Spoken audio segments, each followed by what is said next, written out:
அதெல்லாம் யாருமே போக மாட்டாங்க, எல்லாமே ஐயா பேர் தான் இருக்கிறாங்க.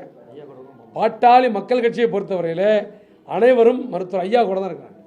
நீங்க சொல்ற தீர்ப்புலயே அந்த 39ல கடைசியா இந்த ரிட் பெட்டிஷன் வந்து டிஸ்போசல்னாவே நீங்க கோரிக்கைகளை நிராகரிச்சாதான் ஏங்க டிஸ்போஸ்டு 39ல கடைசி ஏங்க நிராகரிக்கப்படவில்லை, முடித்து வைக்கப்பட்டிருக்கிறது. டிஸ்மிஸ்னா தான் நிராகரிக்கப்பட்டது.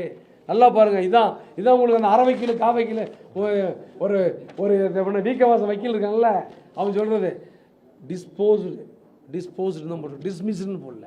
டிஸ்மிஸ்னா தான் மருத்துவர் ஐயா அவருடைய இதை வைக்க சொல்லு தீர்வு காணப்பட்டது.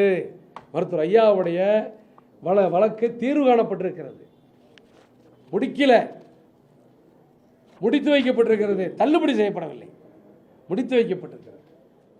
பாட்டாளி மக்கள் கட்சியில இருந்தவங்க அண்ணன் தம்பியா உறவுகளா இருந்தவங்க இன்னைக்கு ஒரு கொலைவெறி தாக்குதல் நடத்துற அளவுக்கும் ஒரு கொலைவெறியோடு பேசுற அளவுக்கும் போயிட்டு இருக்காரு. இப்ப அந்த என்ன நீங்க சொன்னீங்க, எனக்கு அதில் நான் சொல்லணும்னு நினச்சி மறந்துட்டு நீங்கள் ஞாபகப்படுத்துங்க.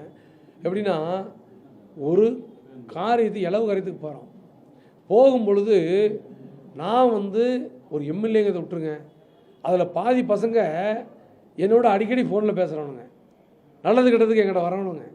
அந்த பசங்களையே என்னை கொல்லணும்னு நோக்கத்தோட அவனுங்களை தட்டி எழுப்பி உணர்வை தூண்டி யார் அனுப்புனா சொல்லுங்க? 25 ஆண்டு காலம் அண்ணன் வாழ்க அண்ணன் வாழ்க அண்ணன் வாழ்கன்னு ஊராக போய் கோஷம் போட்டனே, அந்த அன்புமணி அண்ணன் தான் என்னை கொலை செய்ய சொன்னதா அங்கே வந்தவனுங்கெல்லாம் கத்திட்டு வந்தானுங்க.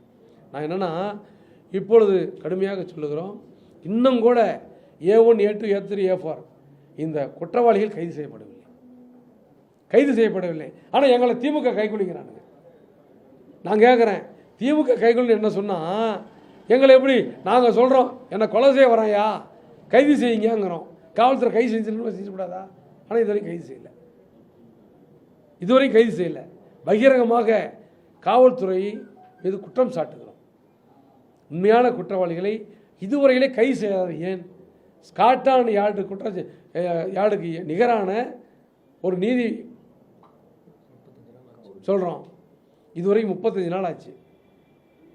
பசங்க வரானுங்கிறானுங்க, போகிறானுங்கிறாங்க. சங்கர்னு ஒரு பையன் கிரை பண்ணுறதுக்கு ஒரு இடத்த கிரை பண்ணுறதுக்கு வந்தான்னாங்க. இதெல்லாம் எதுக்காக சொல்கிறேன்னா, இது இதுவும் ஒரு மிகுந்த வருத்தத்தையும் வேதனையும் அளிக்கிறது.